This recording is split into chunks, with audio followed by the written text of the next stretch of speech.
एक बार की बात है, एक गांव में एक बूढ़ी अम्मा रहती थी। उनका कोई भी नहीं था, वह अकेले ही रहती थी और बहुत ही ज़्यादा गरीब थी। उनके झोपड़ी के पास में ही चीकू चिड़िया अपना घोंसला बना के अपने बच्चों के साथ रहती थी। वह हमेशा बूढ़ी अम्मा को देखते रहती थी। तभी अचानक वहाँ से एक आदमी गुजर रहा था और वो खुद ही में बड़बड़ा रहा था।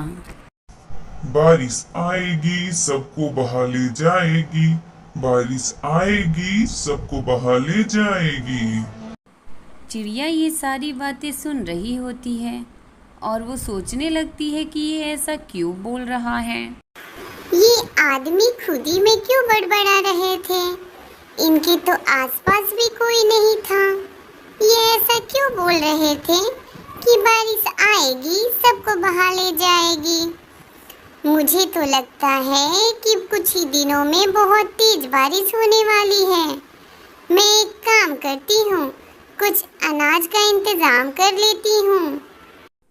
ऐसा सोचकर चिड़िया अनाज के लिए चली जाती है और थोड़ी ही देर में वह अनाज लेकर आ जाती है। वह बहुत सारा सामान इकट्ठा कर लेती है और घोंसले में आ जाती है। तब वो देखती है कि बूढ़ी अम्मा के घर में अनाज नहीं था, क्योंकि वो दादी अम्मा को बोलते हुए सुन रही थी। हे भगवान, आज मैं क्या बनाऊं? घर में थोड़ा सा भी अनाज नहीं है। वो बहुत ही ज़्यादा उदास होकर बैठ गई, लेकिन वो इतना ज़्यादा बूढ़ी थी कि कोई काम भी नहीं कर सकती थी। फिर चिड़िया बाहर जाती है और थोड़ा थोड़ा करके अनाज लाना शुरू करती है। थोड़ी ही देर में वह बहुत ज़्यादा अनाज इकट्ठा कर देती है दादी अम्मा के लिए। दादी अम्मा भावुक हो जाती हैं और चिड़िया को बहुत ज़्यादा प्यार करने लगती हैं। उसके बाद दादी और चिड़िया साथ रहने लगती हैं। चिड़िया दाना लाती और दादी पका के खिलाती। ऐसे ही वो दोनों का जीवन सुखी सुखी गुजर रहा था। तभी अचानक आसमान में काले बादल आ जाते हैं और बारिश शुरू हो जाती है। हे भगवान, अब मैं क्या करूं? मेरा तो घर भी पक्का नहीं है। क्या हुआ दादी अम्मा, आप उदास क्यों हैं? चीकू, तुम्हें तो पता है कि हमारा घर पक्का नहीं है और देखो यहाँ से तो पानी भी गिरने लगा। थोड़ी देर ऐसे बारिश होगा तो हमारा घर पानी से भर जाएगा और हम लोग डूब जाएंगे।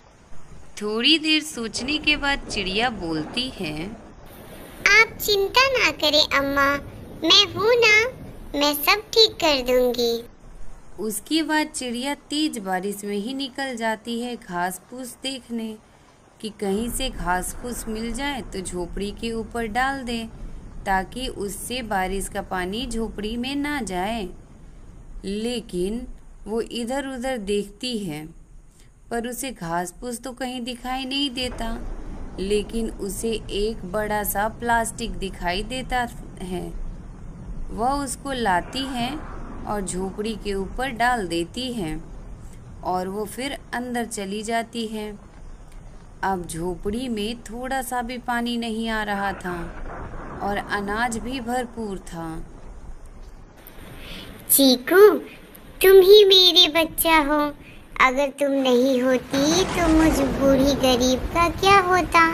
तुमने खाने के लिए भी इतने सारे अनाज इकट्ठा किए और तुमने घर की मरम्मत भी की। तुमने प्लास्टिक लाया जिससे कि हम लोग के झोपड़ी में पानी नहीं गिर रहा है। अम्मा, अब हमें कोई दिक्कत नहीं होगी। अब हम सब मिलकर सब कुछ कर लेंगे और हम लोग अब खुशी खुशी रहेंगे। उसके बाद चिड़िया और चिड़िया के बच्चे और बूढ़ी अम्मा सब खुशी खुशी रहने लगते हैं।